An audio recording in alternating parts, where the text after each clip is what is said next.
কি হলো কনক? তুমি খুশি নও? আমি খুব খুশি মা, কিন্তু এই চাবির গোছা তোমার কোমরেই মানায়। এত বড় একটা জিনিস হাতের মুঠোয় পেয়ে গিয়ে আবার বেকার ফুটেজ কেন খাচ্ছে? কি চায় মুখটা? না মা, আমি এই চাবির দায়িত্ব অনেক ভেবেচিন্তে তোমার হাতে তুলে দিয়েছি কনক। আমি জানি মা, কিন্তু তুমি থাকতে আমি কেন? আমি যখন এই চাবির দায়িত্ব পেয়েছিলাম আমি এত প্রশ্ন করিনি।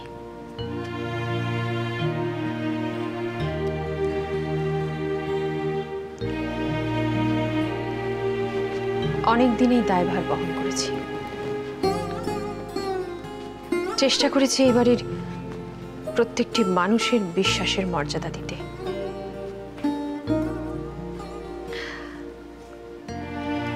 আজ এই দায়িত্ব আমি এই বাড়ির বড় বউ বৌরানীর হাতে তুলে দিয়ে নিশ্চিন্ত হতে চাই। কনকটা ন্যাকামো করছে, তাও জোর করে চাবির গোছাটা ওকে গুজে দেবেই। আর আমি যে সব দায়িত্ব নিতে এক পা বাড়িয়ে আছি সেটা উনি দেখেও দেখবেন না।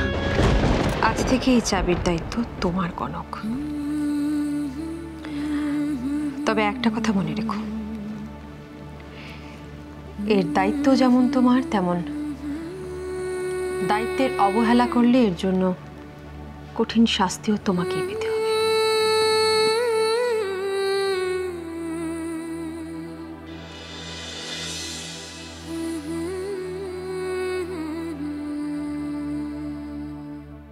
যাক, বেশি ভালো ভালো কথার মাঝখানে একটু আশার আলোও জুগিয়েছে এই মহিলা।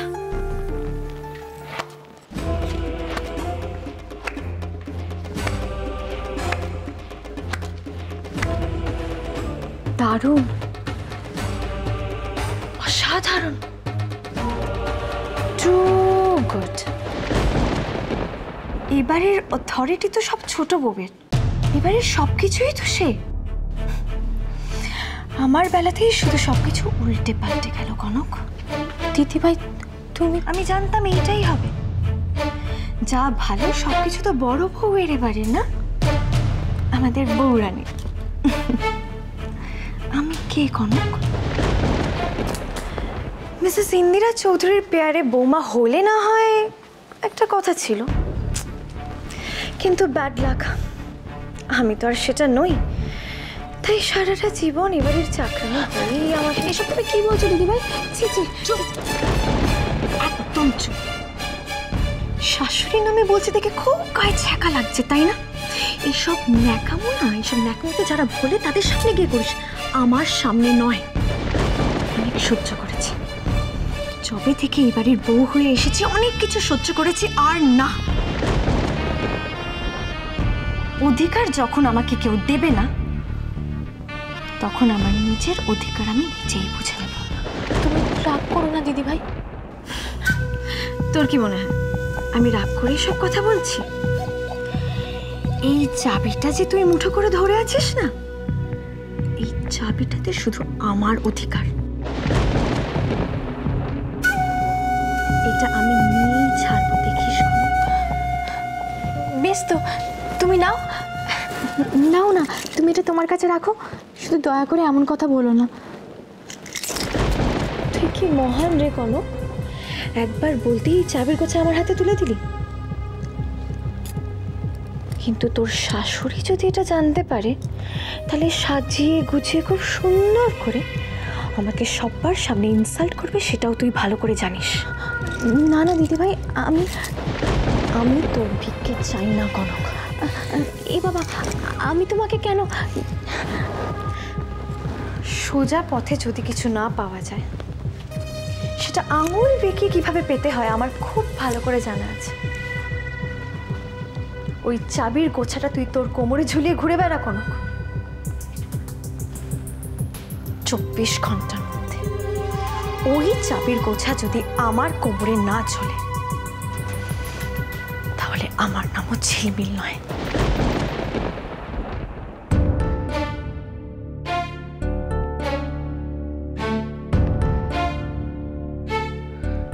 দিদিভাই খুব দুঃখ পেয়েছে মা চাবিটা আমাকে দেওয়ায়।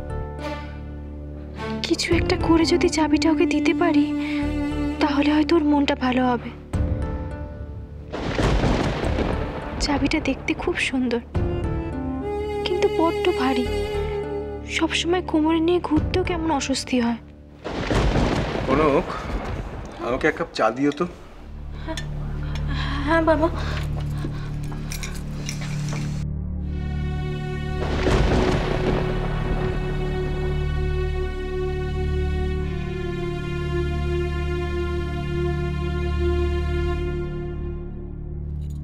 এটা কি দিলে তুমি?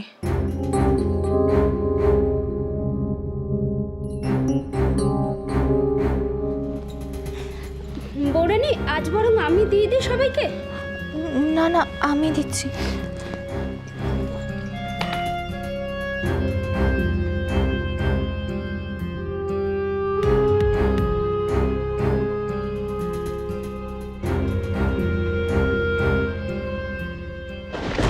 মা বারবার করে বলে দিয়েছে, চাবি যার কাছে থাকে তার দায়িত্ব অনেক, সবাই ভরসা করে তাকে। আমি কি পারবো এত বড় দায়িত্ব সামলাতে? কনক, সার্থকী স্যুপটা দিয়ে দাও। হ্যাঁ, আমি নিয়ে নিচ্ছি। এই দাঁড়া দাঁড়া, বউয়ের হাতে বেড়ে দেওয়া খাবার না, ব্যাপারটাই আলাদা। দেখবি অনেকক্ষণ পেটটা ভরা থাকবে। পেটে নয়, বল মনে থাকবে।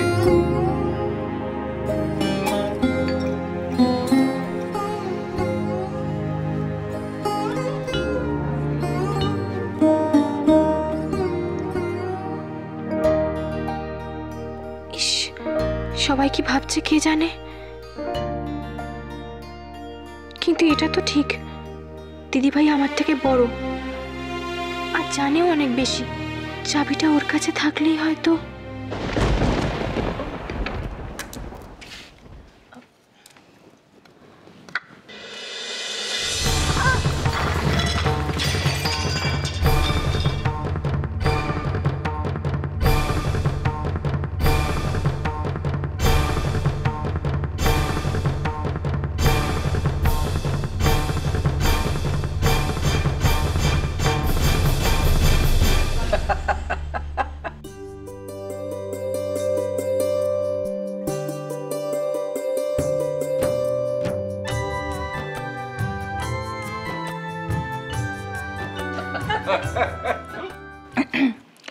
না, গরম স্যুপ গায়ে পড়েছে বলে আমরা তো একবার টেন্সড হয়ে গেছিলাম।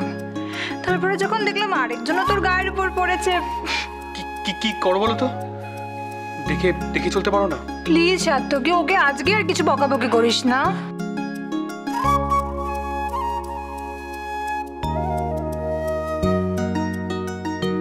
ওভাবে না বললেই পারতে শ্রী, খুব লজ্জা পেয়েছে দুটিতে মিলে। বরং আমি ঘরে যাচ্ছি।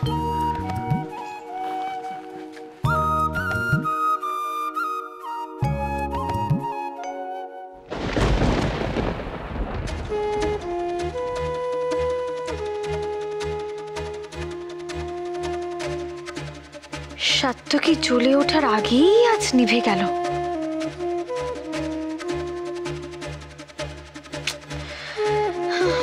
Better luck next time. ও বাবারে, এ কি, কখন হয়েছে সব? আরে সেটাই তো। খেয়েছে। আমি যদি এখন ছোট মাকে বলি যে কাল রাতে ঝিলমিলের গুতোয় আমার এই হাল হয়েছে, তাহলে তো। আপনি তো ডে 1 থেকে দুই করে আসছেন আমার সাথে। ঝিলমিল এ বাড়িতে আজ অব্দি কেউ এভাবে কখনো কথা বলেনি। তোমার এত বড় সাহস! না, আবার বকা খাবে মেয়েটা। তাছাড়া ছোট মা হয়তো ঝিলমিলকে আর এই ঘরে ঘুমোতেই দেবে না। থাক, বলবো না। কি হলো অব্র? কি করে হলো এসব? সরি ছোট মা, সত্যিটা তোমাকে বলা যাবে না। ছোট মা, তুমি তো জানোই আমি কেমন ঘুম কাতুরে। ওই রাতিবেলা বাথরুম যাচ্ছিলাম, লাইট জ্বালাতে ভুলে গেছি। অমনি ধূপ করে পড়ে গিয়ে এই একটু লেগে গেছে। ও সে কি, তো আমাদের ডাকুনি কেন? না, অত রাতে আর ডাকিনি। আর ঝিলমিলি আমাকে টেনে তুললো, সারা রাত জেগেও আমার সেবা করেছে। আর ওই বলল যে এত রাতে কাউকে আর ডেকে লাভ নেই। বাবা, ঝিলমিল কাল সারা রাত এইসব করেছে? খাবার টেবিলে কিছু বললো না তো? যাক, মেয়েটা অন্তত অভ্রকে যত্ন করেছে জেনে ভালো লাগলো। যাক, এটা জেনে ভালো লাগলো যে ঝিলমিল তোমার যত্ন করেছে। এখন কেমন লাগছে তোমার? আর ডাক্তারকে কল করবো? না না, তার দরকার নেই। ওই গায়ে হাত পা একটু ব্যথা আছে, রেস্ট নিলে ঠিক হয়ে যাবে। বেশ, তুমি রেস্ট নাও। আমি ননিকে দিয়ে তোমার ব্রেকফাস্ট ঘরে পাঠিয়ে দিচ্ছি। সাবধানে থাকো। আমি আসি, পরে আসবো আবার। ঠিক আছে।